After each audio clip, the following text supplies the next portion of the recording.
Vivam! Bem-vindos ao Pergunta Simples, o vosso podcast sobre comunicação. Alguma vez partilharam este podcast com os vossos amigos? Era uma grande ideia. Subscrever também é fácil, basta visitar o perguntasimples.com e seguir o caminho. Apple Podcasts, Spotify, Google, RTP Play... Vocês escolhem. E o podcast está em todas as redes mundiais. É a rede que for mais fácil ou que usem habitualmente. Hoje, nesta edição, falamos de textos que são escritos para que os atores lhes deem voz e corpo. Mas não só. Nesta edição, há uma ode às perguntas e algumas são alegadamente perturbadoras. Bastante constrangedor sempre. Pergunta, eu vou roubar a pergunta dela porque a pergunta é maravilhosa. Sim. Mãe, porquê é que os filhos nascem pelas partes perturbadoras? Eu fiquei perturbada quando ela disse, mas como é que ela... Que raio de pergunta é esta? E depois eu disse, mas porquê? E ela disse-me, porque as pessoas ficam perturbadas quando se fala sobre isso ou quando se vê. E eu disse, como é que uma criança, ela na altura tinha pai 4 anos ou 5, como é que uma criança, lá está, isto é muito intuitivo numa criança, não é? Percebia quando se dizia alguma parte sexual, não é? Que as pessoas tinham uma reação. E então chamava partes perturbadoras e achava que criou este conceito que as pessoas eram feitas pelas partes perturbadoras. Vamos a isso? As respostas esperam-nos. Vamos ao programa.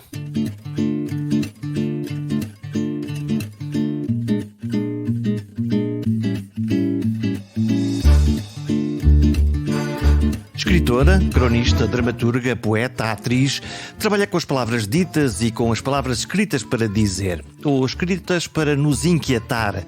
Cláudia Lucachel tem como trabalho escrever. Escreve para atores no palco ou na televisão.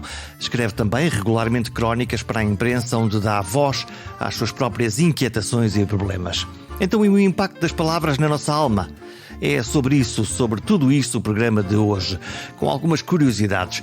Como é que se escreve para uma telenovela? Como se faz uma peça de teatro?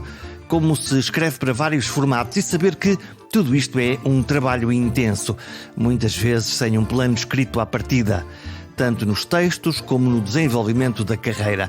Esta edição é sobre como criar emoções e interrogações na cabeça dos leitores e espectadores, mas o mais divertido é que entre guiões e roteiros, Cláudia Lucachel não usa nenhum mapa de caminhos para viver. É andar, comunicar e viver. É o que tem acontecido, na verdade não havia um programa, eu comecei por escrever na realidade textos para cena, dramaturgia, porque vinha também da minha anterior profissão, não é? Fui atriz durante muitos anos e comecei a escrever dramaturgia e depois também guião, não é? Fiz formação em guionismo e depois comecei a escrever guião para televisão, para séries, para telenovelas e depois é que me arrisquei na poesia, assim muito a medo. Embora, quer dizer, tinha umas coisas muito anteriores na adolescência. E não é? Se havia alguma coisa para arriscar, arriscamos logo a poesia, que é logo... Não, porque na realidade a poesia, se calhar muita gente não tem noção disto, a poesia, mesmo graficamente, tem uma semelhança é muito próxima da dramaturgia, não é? O texto que é escrito para cena, o texto que é pensado para a oralidade, que está mais preocupado muitas vezes com a musicalidade do que com o conteúdo, é um texto bastante próximo do texto poético e, portanto, não era assim, não é um degrau muito longo entre uma coisa e outra. Olha, Cláudia, eu leio-te e, na realidade, os teus textos desassossegam-me. Bom sinal, fico contente. É de propósito? Não é de propósito, mas se funciona, se faz isso, eu fico contente com isso, porque eu acho que a literatura tem esse papel de desassossegar, não é? Eu até costumo usar uma expressão que é de tentar iluminar coisas que estão assim mais escuras. Dentro da nossa alma? Dentro de cada um de nós, não é? Que serão coisas diferentes. Mas se servir, se aquilo que eu escrevo servir para desassossegar, fico muito contente com isso, porque eu também escrevo nessa pesquisa, ou seja, eu não escrevo para me entreter. Escrevo, normalmente tento levantar um problema e depois tento solucioná-lo sabendo que não tem solução. Mas nessa pesquisa... Isso não te frustra? Não, é precisamente esse o jogo, aliás, de qualquer expressão artística, não é? Não sinto que haja diferença entre a literatura e o teatro, por exemplo. Eu também enceno e eu, quando enceno um espetáculo, não é? Eu, na realidade, a partir de um texto, crio um problema que vou tentar resolver em cena, mas que não tem uma solução definitiva, não é? Aquilo tem várias possibilidades e eu escolho apenas uma. E isso é um processo doloroso ou é um processo... Nada doloroso? Para mim não é. Aquela ideia dos escritores, existencialista, oh meu Deus, agora como é que eu faço isto? isto? Eu ouço muito isso e, aliás, há muitos escritores que nós sabemos que sofrem imenso e que ficam transtornados. No Lobo Antunes, o Lobo Antunes, mas eu acho que o Lobo Antunes, eu posso dizer uma grande barbaridade, mas eu acho que o caso do Lobo Antunes também é um pouco de charme, aquela coisa. Eu só conheço da televisão, eu não conheço. Eu também não conheço pessoalmente. Mas aquele ar, isto é difícil e a existência pesa-me, no fundo é isto que ele está a contar. Sabes o que é que eu costumo responder? Se fosse uma coisa que me fizesse mal, que me transtornasse muito, eu escolhi outra profissão. Mudavas de vida. Quer ser feliz, portanto, quer ser feliz dentro das possibilidades que nós temos de felicidade. E, portanto, precisamente o contrário. Escrever ou encenar um espetáculo dá-me muito prazer. Eu divirto-me muito. Embora a diversão não seja propriamente aquela diversão do riso, não é? Mas tenho prazer naquilo que faço. E não vejo estas atividades de outra forma, de todo mesmo. O que é que te desassossega? O que é que te inquieta? Inquieta-me sobretudo, e já falei sobre isto várias vezes, coisas que eu não entendo bem. Ou coisas que eu vejo que as pessoas tentam esconder. E gosto de ir lá pesquisar. Por exemplo, eu tenho escrito muito sobre a violência, sobre a violência intrínseca do ser humano, que é uma coisa que me interessa muito explorar, porque acho que as pessoas recalcam muito isso, quando aquilo que eu vejo é que normalmente, na maioria, é algo que é muito mais comum, a violência, a agressividade, uma certa maldade, às vezes até, do que propriamente a bondade que nós associamos à palavra ser humano. Portanto, aquela ideia do homem bom, que nasce bom e depois é corrompido pela sociedade... Não acredito nada nisso. Acho que para o homem e para a mulher... Nós somos maus, ponto. Não sei se somos maus... Ou também somos maus. Eu acho que essa natureza muitas vezes é aquela que se expressa com maior facilidade, porque basta vermos os exemplos que temos de pessoas, não é? Pessoas, sei lá, vamos pensar num Dalai Lama, não é? Figuras que são icónicas ao nível... São raríssimas. E, portanto, todos os outros se esforçam imenso para conseguir, e muitas vezes a questão da bondade está associada a uma outra coisa, que é ter um retorno, quando a bondade não deveria ser isso, não é? A pessoa é bondosa sem estar à espera de qualquer retorno. Eu, pelo menos, conheço poucas pessoas que tenham esta atitude perante a vida. Lá está, a Dalai Lama uma vida inteira para conseguir lá chegar, não é? Exatamente. Portanto, eu acho que nós sermos mesquinhos, mauzinhos, não é? Eu não vou para a questão malévola grande, não é? Pronto, isto já são outras coisas, já são psicopatias e outras coisas. Mas sermos às vezes assim mesquinhos, mauzinhos, invejosos, é uma coisa que está na natureza humana e que nós nos confrontamos muito mais, tanto com os outros como connosco próprios, não é? Com estas questões que são mais rasteirinhas. Ora, isso é péssimo para a alma humana e para a nossa autoimagem, mas para uma escritora deve ser um parque cheio de fruta fresca. É ótimo, não é? Escrever sobre alguém que é bonzinho, não é? No sentido de plano, tem pouco interesse. Portanto, escrever sobre figuras que têm muitos contornos, que têm ali sombras, não é? Tentar captar a sombra e a luz de uma figura, isso é que tem interesse, não é? É isso que nos fascina no mau dos filmes ou das telenovelas?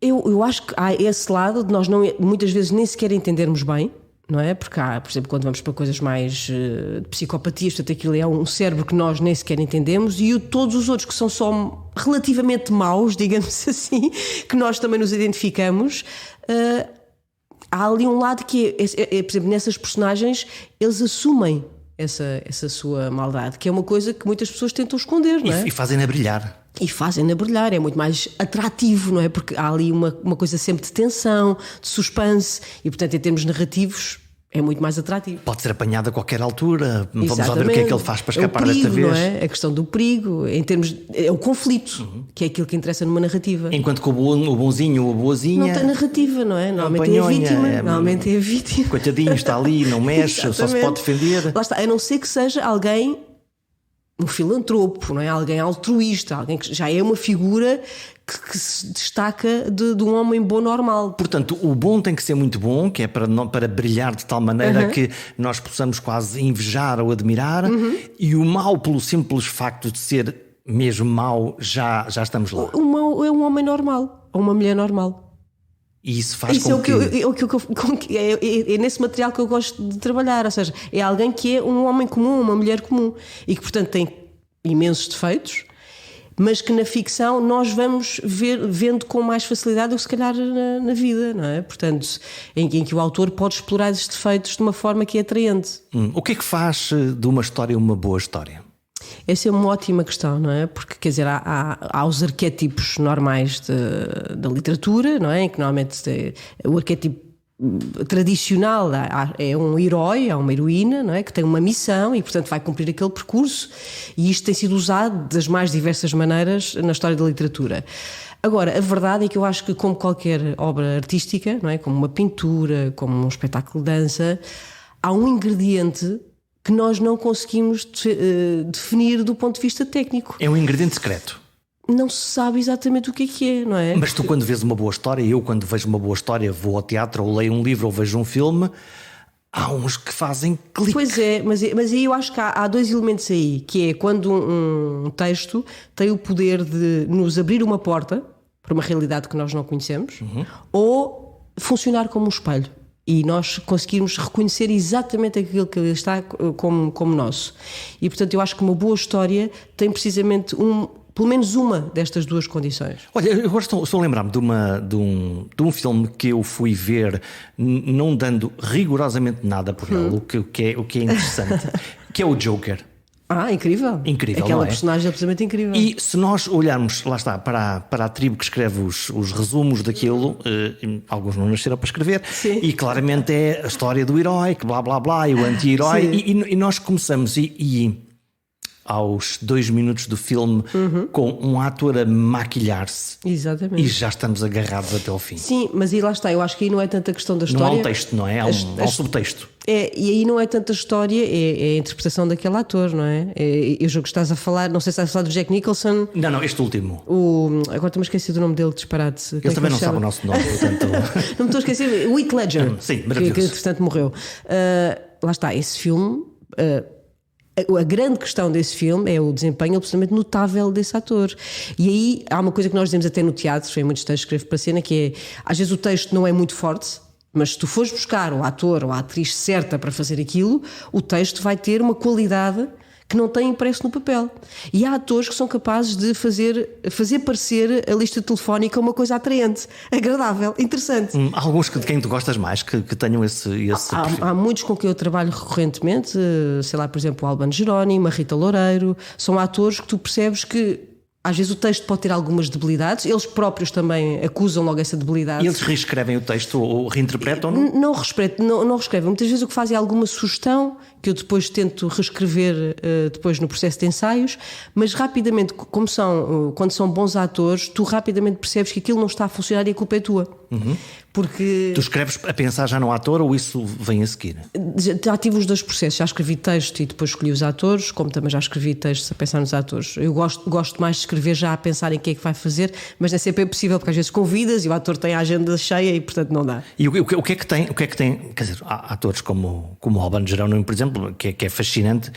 O que é o fator X dele ou destas pessoas? Acho que há ali uma questão que eu também vejo, por exemplo, na Rita Loureiro, que é, partem para um processo, apesar de toda a experiência que já têm, sem saber muito bem onde é que vão parar. E eu acho que isto tem que ser comum a qualquer artista que é bom. Atiram-se de cabeça? Deixam-se ir, não é? Não estão já a planear, eu vou fazer isto, assim. E então, dependendo do material que recebem, da indicação que recebem, do texto que recebem, vão parar a sítios diferentes. E é isto que é incrível nos bons atores e nas boas atrizes, que é permitirem-se, por mais conhecimentos que já tenham, ir parar as zonas. E é a mesma coisa para um escritor, não é? Eu começo a escrever um livro e eu sou apologista deste método, eu não sei onde é que aquilo vai parar. Eu posso ter uma ideia, mas eu não sei exatamente onde é que ele vai parar, porque aquilo depois tem que ganhar a sua autonomia. Não tens o plano do plano? Não tenho. Tenho só quando escrevo para a televisão, porque sou obrigada. Aí tenho que ter um plano dos episódios, não é? Para perceber o que é que vai acontecer, porque há toda uma produção, há um elenco, portanto, há uma data de gente que depende disso, não é? Agora, em prosa narrativa, em poesia, em dramaturgia, eu não tenho plano nenhum. Normalmente tenho uma ideia e depois vou desenvolvendo essa ideia. Mas no caso da telenovela, diz-me se eu estou enganado, a escrita da telenovela é feita ao mesmo tempo que ela está a ser filmada. É, normalmente temos um bocadinho de avanço, digamos assim. O que é um bocadinho? Um mês, 3 semanas, um mês, não mais do que isso. É muito em cima. Isso é um grande stress ou não?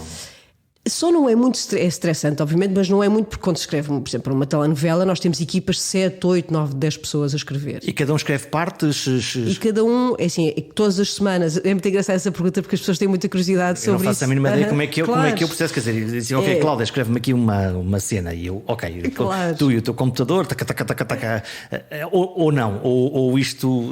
É assim, reunimos uma vez por semana a equipa, decidimos para cada núcleo, para cada plot de narrativa, o que é que vai acontecer, não é? Em reunião. Depois é feita uma grelha para cada episódio. O que é uma grelha? É uma espécie de sinopse cena a cena, para saber o que é que vai acontecer em cada cena, e depois aquilo é repartido por todos os argumentistas. E, portanto, cada pessoa sabe que tem X cenas para escrever por dia, mas lá está, já tendo esta reunião primeiro e já tendo estas sinopses de cada cena. Então como é que isso fica coerente? Porque a tua depois maneira... é montado, depois há um chefe de equipa que monta este episódio todo, portanto, com estas várias cenas e que percebe nas ligações o que é que tem que alterar. Portanto, é toda uma produção. Depois há uma pessoa que faz a continuidade dos episódios, vai dizer assim, reparem, vocês agora deste episódio para este colocar aqui uma coisa que é uma incoerência, esqueceram-se que, portanto, está atenta às incoerências narrativas. Toca a gravar outra cena. Exatamente. Isso parece muito pouco romântico, parece não é uma nada, fábrica. É industrial. E tu vês a telenovela ao mesmo tempo que estás a escrever? Não. É muito raro, às vezes assim só para perceber, porque aí, lá está, no caso da televisão é um produto que quem escreve perde muita noção do que é que está a acontecer, porque não tem tempo para isso, não é? Nós escrevemos em média, sei lá, 5, 6 cenas por dia, e muitas vezes de segunda a sábado, e portanto não há tempo para estar e depois às vezes também ficamos preocupados porque escrevemos uma cena de determinada maneira e depois aquilo, devido a uma série de contingências, é gravado de uma forma muito diferente e portanto enerva muito estar a ver uma cena que foi escrita, de repente aquilo é outra coisa e a pessoa fica, mas como assim, o que é isto? Fui eu que escrevi aquilo. Portanto é melhor não ver. E tens a outra sensação de apanhares alguma coisa que foi escrita por ti e dizes, uau. Claro, e muitas vezes também lá está com os atores que depois também deram um outro brilho à cena que foi escrita. E sentes orgulho ou às vezes ficas atrapalhado? Televisão, assim, nós temos que ser honestos, não é? Em televisão, e eu só escrevi séries muito pequenas ou telenovelas, não há muita questão do orgulho, é a mesma questão. Eu acho que eu falo muito, eu escrevo só muito pontualmente, porque eu acho que tinha um esgotamento nervoso se escrevesse aquilo todos os dias, e há colegas meus que estão lá há muitos anos a escrever, e eu chamo que aquilo é um trabalho de maratona. Não é? Aquilo, o grande orgulho é conseguir terminar, por exemplo, uma novela de 9 meses de seguida. É um trabalho que é muito exaustivo. Eu já mesmo. Estou cansada. É mesmo. Olha, este episódio tem bolinha ou não tem bolinha? Como assim? O nosso episódio? Este episódio que nós estamos a gravar. Depende, se vais falar do meu último livro, se calhar tem bolinha, não é? Esse é o ponto, não é? Quer dizer, é porque tu saltas para a poesia e é o registro que eu gosto mais de te ver. Do teatro não percebo nada, só as coisas que vejo, mas tu escreves um poema que é uma pedrada e que se chama Bolinha, Crianças no Carro, é a altura de desligar, Ode à Cona. É, Ode Triunfal com PH. Se calhar ainda pior, aqui ainda há O que é isto? Isso é um manifesto, não é? Eu basicamente peguei com toda a humildade, obviamente, e com toda a distância, na Ode Triunfal do Álvaro de Campos, e portanto, em termos de formato, é o que está lá, mesmo ao nível das onomatopeias, graficamente, portanto, eu orientei-me por esse modelo, e depois criei um manifesto feminista, não é? A defender as mulheres, e usando essa palavra, não só como provocação, porque obviamente que tem esse cariz de provocação, mas porque durante muito tempo as mulheres foram, isto é óbvio, não é? Foram inibidas de dizer uma série de palavras, e então por que não dizer a sua própria palavra, que é um vernáculo, não é? Mas que é a própria palavra que caracteriza a mulher. Olha, eu sou do Norte, eu sou de Viana do Castelo. Sim. E portanto, bom, enfim, os palavrões são aquelas coisas são que... São vocativos, não é? Não são vírgulas, não é? Que a gente diz 2 ou 3 palavras e depois diz um palavrão. Sim. Mas esta ressoou na minha cabeça. Que engraçado. E eu disse, não é possível, mas porquê é que ela ressoa? Porque é uma palavra que nunca é dita, de facto. Mas por acaso estás a falar nisso, por causa das pessoas do Norte. E eu lancei o livro no Festival Correntes de Escrita em fevereiro. E quando foi programado o livro, eu por acaso na altura falei com a Manuela Ribeiro, que foi quem programou o lançamento lá, e eu pus-lhe essa questão, será que este nome assim anunciado não vai? E ela disse... Não, isso aqui no Norte é evocativo, isso não tem problema nenhum. Não. E eu de facto senti muito mais isso de quando apresentei o livro lá em cima do que agora nos sítios onde tenho lido o poema. E ainda estive agora em Espanha, em Punta Umbria, num festival, a ler esse poema também. E eu sinto, começa por ser um recuo, Não é as primeiras vezes que eu digo, tipo, por cima eu digo muitas vezes essa palavra durante o manifesto. Há um ritmo ali de marcação. Há um ritmo, exatamente, é mesmo musical, e depois chega um ponto que eu sinto que as pessoas, já embarcaram. Portanto, já não estão presas à questão do palavrão, porque não é, aquele texto não é sobre o palavrão, não é essa a questão que está ali. Portanto, é um texto sobre a condição feminina. Aliás, e acompanhando ao longo do tempo, desde a Grécia Antiga até agora a Pussy Riot e a Madonna e a Beyoncé. Portanto, cronologicamente ele não está por ordem cronológica, mas tem os vários períodos da mulher. O que é que se está a passar com as mulheres? As mulheres quiseram ir para a universidade e foram. Felizmente. Quiseram ir trabalhar e foram. Felizmente. Quiseram escrever poesia, montes de poetisas ou de poetas que estão a escrever. Imensas. Não querem ir para a política? É o que parece. Ainda há poucas, sim, é verdade. Ainda faz sentido falar da igualdade? Faz todo o sentido, até porque o mundo não é o que se passa aqui na Europa, não é? Nós temos ainda mulheres com um recuo cultural gigante, mulheres que têm obrigadas a andarem tapadas dos pés à cabeça, assassinadas pelos maridos por justa causa, não é? Elas nem sequer são presos por causa disso. E mesmo aqui, não é? Continua a ser, as mulheres, em termos de salário, as mulheres continuam a estar abaixo dos homens e não há nenhum argumento sobre isso. Isso tem a ver com o género ou tem a ver com a ocupação dos lugares de poder? Não, alguns cargos de poder ocupados por homens ou por mulheres têm valores diferentes de salário. Como eu descobri recentemente um estudo de mulheres escritoras norte-americanas, e portanto foi feito este estudo e está aprovado, os livros escritos com autoria feminina na América têm o preço, são tabelados abaixo dos preços dos livros escritos por homens. Porque vendem menos ou achas que há uma razão misteriosa qualquer? Mas porquê é que vendem menos? Qual é que é o sentido? Então deveriam ser vendidos mais caros até, se vendem menos para as editoras não perderem dinheiro. Não consigo encontrar sentido para isso. Valem menos. Eles valem menos. Agora, porquê é que nós não sabemos, não é? Tu levaste agora à cena uma peça de teatro, Orlando, de Virginia Woolf. É uma adaptação. Para quem não conhece, de uma forma muito genérica, é um homem que acorda no corpo de uma mulher. Exatamente. Mas esta peça que tu contas e da qual tu fazes parte, tu és atriz nesta peça, fala-nos sobre o quê? De que é que tu quiseste mesmo falar? Porque há bocadinho estávamos a falar do processo de escrita e tu aqui quiseste fazer um processo diferente, que é, pegaste numa bíblia que é o Orlando Virginia Woolf e dizeste, agora vou partir isto tudo e vou reescrever esta conversa. Eu na realidade não parti isto tudo, porque eu tenho muita admiração e muito respeito pela Virginia Woolf e portanto eu sabia que pegando aquele texto não podia destruir o texto, estava completamente fora da minha ideia uma coisa dessas, e o que eu quis foi pegar no tema que a Virginia Woolf coloca no início do século XX e trazê-lo agora para o século XXI, que é precisamente a questão de identidade de género, não é? Ainda muito antes de falar sobre estas questões, não é? Costuma-se dizer que a Virginia Woolf é uma pré-feminista, é uma pré-defensora de uma data de coisas que ainda nem sequer eram faladas. Quando nós falamos de identidade de género, vamos à televisão preto e branco, homem e mulher, papai e mamã, depois evoluímos para gays e lésbicas. São coisas diferentes. É interessante, Jorge, colocares isso, porque eu acho que há muita confusão, não é? Eu estou a pôr etiquetas, não é? E agora LGBTQI e isto está a tornar-se muito complicado de perceber toda esta diversidade e de ser, enfim, não digo politicamente correto, mas de respeitar aquilo que é a identidade de cada pessoa. A individualidade, sim. Com uma diversidade cada vez mais difícil de acompanhar. Sim, eu percebo o que é que estás a dizer, mas eu estava a falar que às vezes há muita confusão, que há coisas diferentes, não é? Uma coisa é a orientação sexual, e lá está, aí temos gays, lésbicas, bissexuais, portanto há várias formas de viver a sexualidade, e depois temos a identidade de género, que é outra coisa, não é? Alguém que se identifica como homem ou como mulher, tanto o homem cis, a mulher cis, portanto, temos aqui uma outra coisa. Mas isso torna difícil para quem não vive essa realidade perceber exatamente o que é que cada uma destas pessoas sente ou quer. Eu acho que torna fácil se as pessoas pensarem apenas que é uma pessoa que está à frente delas e que quer ser tratada de determinada maneira. E isso resolve a questão ou não? É uma questão que só mexe com a liberdade individual e, portanto, me causa muita impressão. Eu percebo que às vezes pode ser confuso até ao nível do tratamento, não é? E se tu reparares agora, até nas redes sociais, tu vês... E na gramática da coisa, não é? Não, e tens muitos miúdos agora, sei lá, dos 10 aos 20 e tal, 30, usam o pronome, põem she, he, ele, ela, ou seja, põem o pronome pelo qual querem ser tratados, que é uma coisa que lá está há umas décadas não nos passaria pela cabeça, não é? Tipo, éramos tratados pelo nome que tínhamos, portanto não havia esta questão. Mas neste momento o que eu sinto, e conhecendo um bocadinho melhor esta realidade agora, no fundo é só perguntar Se há alguma confusão, se não estamos a perceber bem, é perguntar: queres ser tratado por que pronome? E está resolvido.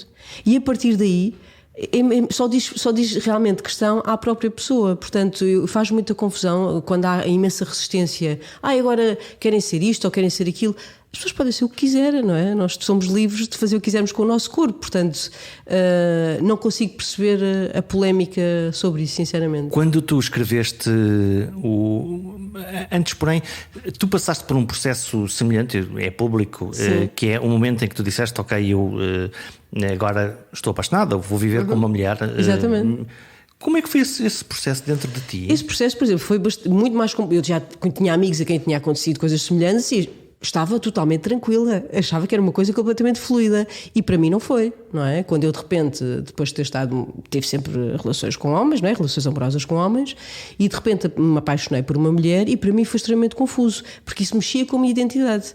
Eu não percebia o que é que estava exatamente a acontecer. Primeiro pensei que, ok, isto é uma experiência, é uma questão passageira, e depois, quer dizer, demorou algum tempo até perceber, não. Eu realmente gosto desta pessoa e o género desta pessoa é é-me irrelevante. E depois como é que tu te posicionaste em relação aos teus amigos, à tua família? Foi, com os meus amigos foi super simples, não é?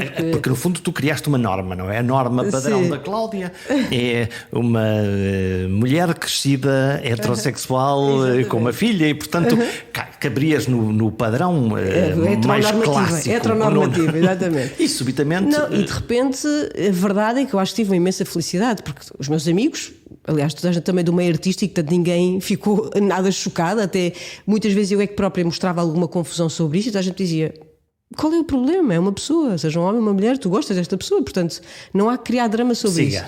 E em relação aos meus pais, que eram as pessoas a quem eu tinha mais algum receio de falar sobre isto, não é? Porque lá está, são pessoas heterossexuais e portanto extremamente heteronormativas e que sempre me viram a mim também dessa forma. A verdade é que eu tive a felicidade quando lhes contei, não é? Que estava com a pessoa com quem vivo, com a Meg. A reação deles foi, o meu pai foi logo instantâneo, que foi: tu estás feliz? E eu disse: estou. Eu disse: então, para mim está tudo bem, não tenho nada a dizer sobre isso. Estás feliz? Ótimo. E não houve ali nenhuma resistência. Acredito que eles depois tenham ficado a pensar entre eles, não é? E obviamente não é porque não estavam habituados a esse... Mas para mim, aquilo que me passaram, e o meu pai nessa noite, antes de se ir embora, porque nós estávamos num jantar, deu-me um abraço, reforçando a ideia de: tu estás com quem tu quiseres, tu estás bem, não há aqui nada de errado. E portanto, desculpa, tinham muito mais problemas com isso do que a reação da minha família. Isso foi extremamente libertador. No caso da tua filha, mais fácil? A minha filha, a única questão que me pôs foi: mas tu, a única confusão que ela tinha era: mas tu agora gostas de mulheres, mãe? Ou seja, não era tanta questão de conhecer esta pessoa, era se a mãe, de repente... E eu disse: filha, eu não te sei dar essa resposta. A mãe gosta desta mulher, mas não te consigo dizer se um dia me poderei apaixonar novamente por um homem. Portanto, isso não é importante. E isso foi realmente a única questão que a minha filha me pôs, e depois foi fluido. E eu não conheço a tua filha, mas adoro a tua filha. E adoro a tua filha porque ela... Leste aquelas crónicas de muito mais do que sempre. Este programa chama-se Pergunta Simples, e ela é tudo o contrário. É super complicada, sim. E as crónicas que eu li no público... Bastante constrangedor sempre. Eu vou roubar a pergunta dela, porque a pergunta é maravilhosa. Sim. Mãe, porquê é que os filhos nascem pelas partes perturbadoras? Eu fiquei perturbada quando ela disse: mas como é que ela... Que raio de pergunta é esta? E depois eu disse: mas porquê? E ela disse-me: porque as pessoas ficam perturbadas quando se fala sobre isso ou quando se vê. E eu disse: como é que uma criança... Ela na altura tinha pai 4 anos ou 5. Como é que uma criança... Lá está, isto é muito intuitivo numa criança, não é? Percebia quando se dizia alguma parte sexual, não é? Que as pessoas tinham uma reação. E então chamava partes perturbadoras e achava que criou este conceito que as pessoas eram feitas pelas partes perturbadoras. E então como é que se responde às perguntas à queima-roupa? Olha, muitas vezes, agora crianças? Já não tanto, que agora já tem 10 anos, não é? Já consigo explicar melhor determinadas coisas. Aumentou o nível de perigo, lamento informar-te. Não, agora são muito mais difíceis as perguntas. Mas eu às vezes tenho que dizer a verdade, eu às vezes minto. Perguntas que são muito... E que eu penso: tu ainda não tens idade para te falar sobre isto. E portanto penso: estou a mentir Daqui a 2 ou 3 anos eu depois converso contigo sobre isto. Mentes por omissão ou inventas uma narrativa? Não, nós depois falamos sobre isto, ou que já me aconteceu, por exemplo. Pergunta ao papá. Não, também já aconteceu, mas ela não faz essas conversas com o pai, curiosamente, é sempre com a mãe que ela vem perguntar. Eu posso-te contar a que ela me fez, que eu menti, assim que me lembro nos últimos tempos, foi: oh mãe, nos contos e que eu não sei quantos, pois não sei como é que. As conversas que eles têm são surreais, de facto. Disse que o pénis se pode pôr no rabo. Oh diabo! E eu estava a fazer a sopa e ela estava na casa de banho, ao meio da sopa, e a primeira coisa que me saiu foi: não, é mentira, onde é que tu ouviste isso? E ela, ou seja, foi o meu pudor. Com o meu pudor não tive capacidade de responder, e depois pensei: se eu vou agora corrigir que menti, ainda vou fazer pior. Portanto, eu vou-me calar, vou esperar que ela volte a fazer esta pergunta para explicar que sim, obviamente, mas no momento não tive capacidade de resolver aquilo. Ou então fazer aquela conversa dos psicólogos que é: então e o que é que tu achas que é isso? Devolver a pergunta, que é sempre uma desgraça. eu percebo que os psicólogos façam isso, mas não, às crianças acho que não. É um desassossego. Sim. As crianças têm conversas, se calhar é um estigma, mais um. As crianças, as meninas têm conversas diferentes com as mães ou com os pais. Eu acho que sim, lá está esta questão, quer dizer, daquilo, eu só posso falar da minha experiência. Eu sinto de facto que há aí uma diferença, e pensando na minha própria experiência também com os meus pais, que tinha mais à vontade para falar sobre determinado, mas isso provavelmente lá está, porque partilhamos uma data de coisas até biológicas, sim, não é? Portanto, porque o rei dos homens não foram preparados para falar de afetos, essa é a verdade, não é? Pois, mas eu não sei se, por exemplo, se os rapazes não falam com mais facilidade com os pais, eu não faço ideia, não sei mesmo, porque eu cresci sempre numa casa com raparigas também, eu e a minha irmã, portanto, e agora tenho uma filha, portanto eu não sei como é que é a realidade com um rapaz em casa. Bom, tu decidiste fazer umas crónicas que são as cartas à Francisca. Exatamente. Ela leu ou não leu quer saber? Leu tudo, aliás, eu vou-te dizer uma coisa. Portanto, isto foi há um ano e tal. E lá vem mais uma catadupa de perguntas. Não, o que ela leu na altura disse assim: mas mãe, isto é meu, tens que me dar direitos de autor. Eu tendo a achar que ela... Eu disse: ok, tudo bem, se isto for publicado um dia, depois falamos sobre isso. Ela disse: isto são coisas que eu digo, tu estás a usar as coisas que eu digo. Mas ela divertia-se imenso a ler, mas teve piada com esta dos direitos de autor. Tu estás a citar-me. Exatamente. Olha, como é que tu vives como geração sanduíche? Lá está, as crianças a fazerem-nos perguntas difíceis e os mais velhos a pedirem ajuda em coisas mais complicadas, não é? Porque estão a ficar mais velhos. É engraçado essa expressão, por acaso nunca tinha ouvido falar, geração sanduíche, não é? Aqui no meio da. É quem está lixado no meio. Que engraçado. Sempre. Eu não sinto muito isso, sinceramente. Eu acho que eu gosto da geração em que, quer dizer, com todas as dificuldades que nós temos, não é? Esta geração dos 40 aos 50, acho que mesmo assim apanhámos tantas transformações no nosso período de crescimento, nomeadamente, não é? Esta explosão da era digital tecnológica, e eu acho que temos ainda assim muito mais meios do que gerações anteriores, portanto não me sinto entalada numa sandes como estás a colocar, nem pouco mais ou menos. Tu agora escreves as crónicas, continuas a escrever no Público. No Público, sim. Desta vez tu vais colocando questões que são questões que tu te levantas. Estou a pensar, há uma crónica curiosa que eu me lembro, também nota sobre isto, que é o síndrome do impostor. Sim. Não conseguia evitar, tinha medo de sucesso, de ser bem sucedida, medo de não estar à altura, de falhar. Tens medo disso? Isso também lá está? Tenho às vezes, não é sempre. Eu acho que em períodos, se calhar, onde eu estou mais insegura, ou se calhar em coisas que eu não me sinto tão à vontade, acontece isso, não é? Eu acho que isso acompanha-me, na realidade, ao longo da vida. E eu sinto que há fases onde isso se manifesta mais do que outras. E eu conheço pessoas onde isso se manifesta sempre. Portanto, por mais retorno que tenham, por mais sucesso que tenham do trabalho que têm, sentem sempre que parece que não merecem aquilo. Parece que estão a enganar alguém. E então eu não sei exatamente porque é que isso acontece do ponto de vista psicológico, não é? Psicanalítico, mas é a pessoa sentir que não está à altura de determinada coisa. E eu acho que todos nós devemos passar por, a não ser que sejamos as pessoas mais confiantes do mundo, não é? E eu acho que aí também já estamos ao nível da mania, sentimos todos pontualmente esta questão de podermos não estar à altura ou de falhar. Nós estamos numa sociedade de grande ruídeira. As redes sociais. Imenso. E como te escapas? Porque para escrever eu imagino que tu precises de... Sabes que eu sou muito... eu consigo organizar-me bem no meio do caos. Por exemplo, posso dizer em relação à minha filha, não é? Eu muitas vezes ela está comigo em casa e eu tenho um texto para entregar, porque, por exemplo, eu neste momento, em termos de textos regulares, tenho do Público, tenho da Mensagem de Lisboa, do jornal Mensagem de Lisboa, tenho da Revista Máxima, portanto tenho vários que são mesmo obrigatórios com prazos. Tudo com prazos. Com prazos, exatamente. Todos os outros têm encomendas de teatro e, portanto, dou aulas de dramaturgia, portanto, tenho uma agenda mesmo muito carregada. E eu consigo, e muitas vezes meus amigos dizem, mas como é que é possível? Eu sou muito rápida a escrever, eu depois sou lenta a reescrever, mas o primeiro estímulo eu sigo muito rapidamente e escrevo um texto, sei lá, por exemplo, no caso das crónicas, normalmente a média 1 hora, 1 hora e meia eu consigo escrever o texto. Portanto, tu tens alma de jornalista para escrever, se calhar, e alma de escritor para editar. Talvez, sim. Mas sabes que eu fui jornalista no início do meu percurso.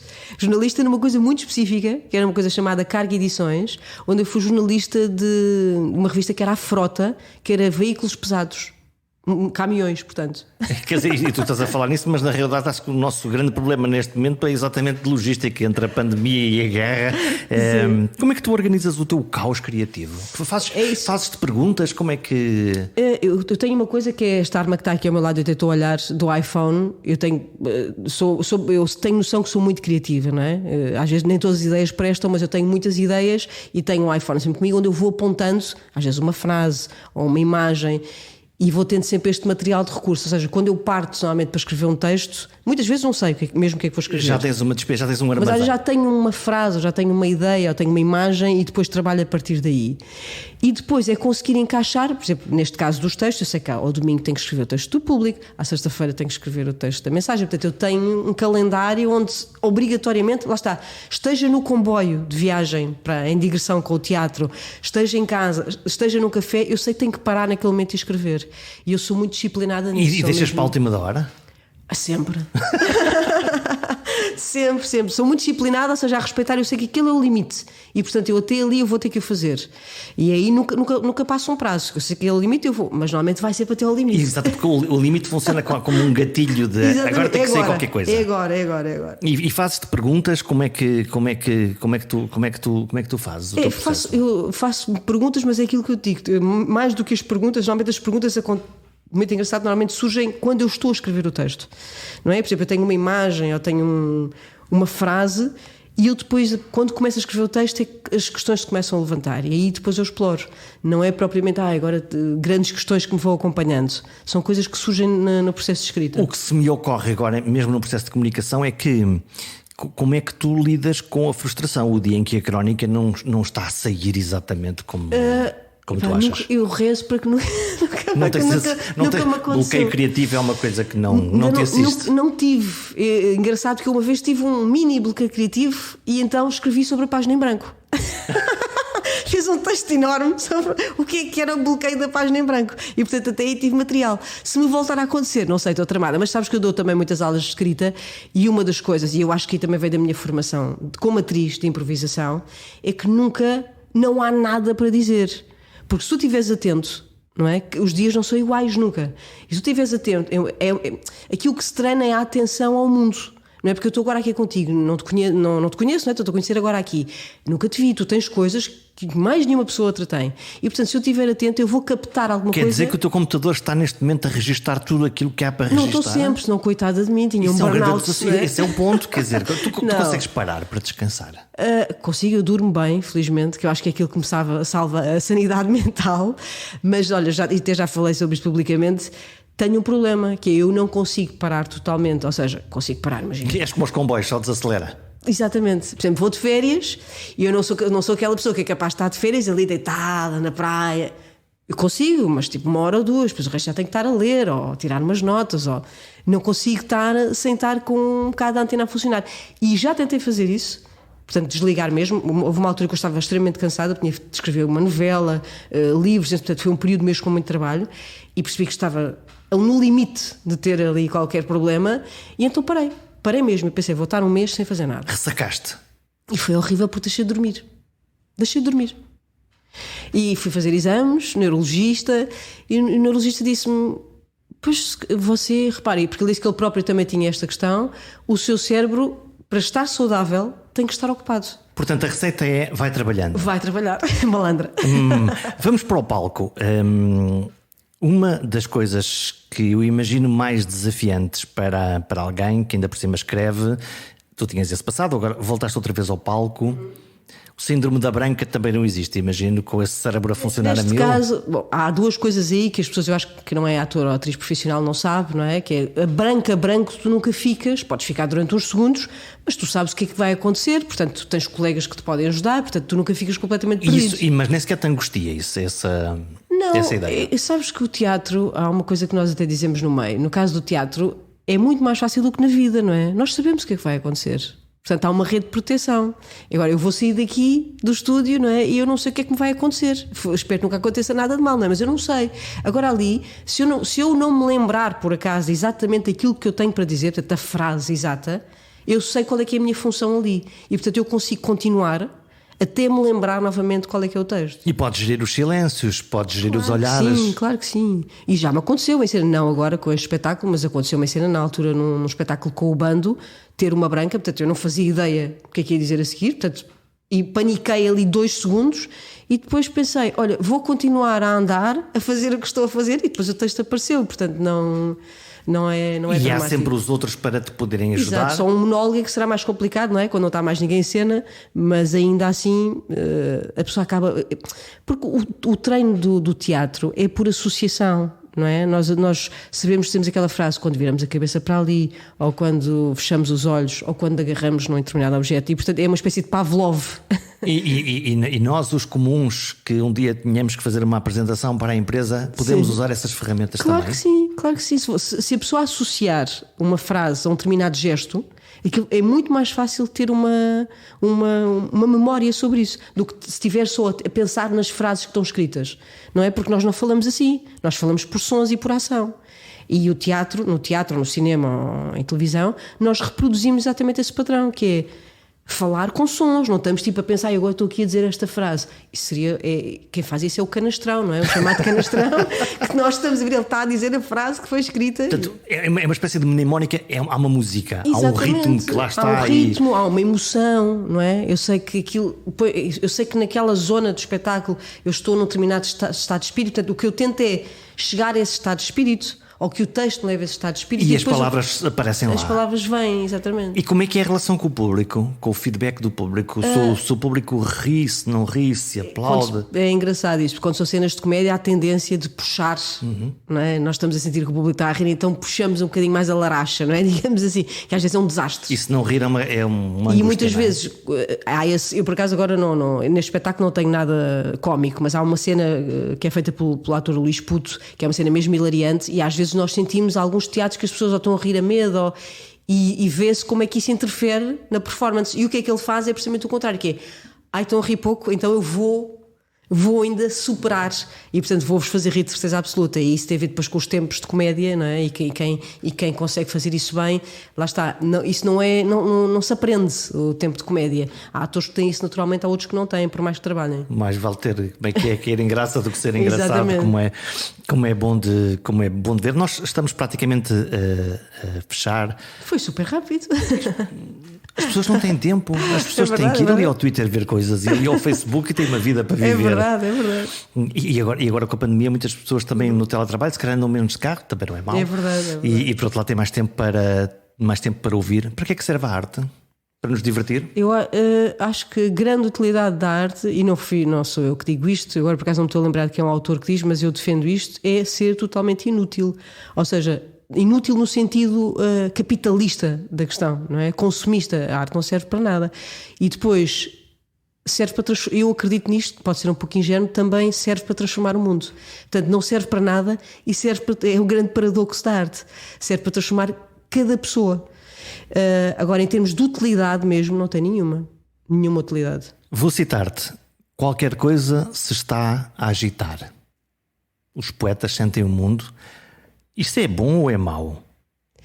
Eu acho que é bom, não é? É bom que as águas se agitem. Agora depende o que é que está a fazer agitar. E esse é o ponto, é que quando eu li esta tua frase, Sim. eu pensei na guerra de Putin, eu pensei nas alterações climáticas, só pensei catástrofes. Mas lá está. A guerra, não é? Nós sempre temos tido guerra, nós agora estamos todos mais nervosos e ansiosos e preocupados porque está aqui mesmo ao lado, não é? Mas não é nenhuma novidade na história da humanidade. Portanto, somos egoístas porque está mais próximo. Claro, Se fosse claro que sim. lá longe. Não ligado, vemos assim no telejornal e passa-nos completamente ao lado. Aqui está-nos a preocupar porque é algo que está muito próximo, não é? E porque também achámos que, ao nível do civismo, já não seria possível uma coisa destas aqui na Europa. E, portanto, é algo que nos está a agitar muito.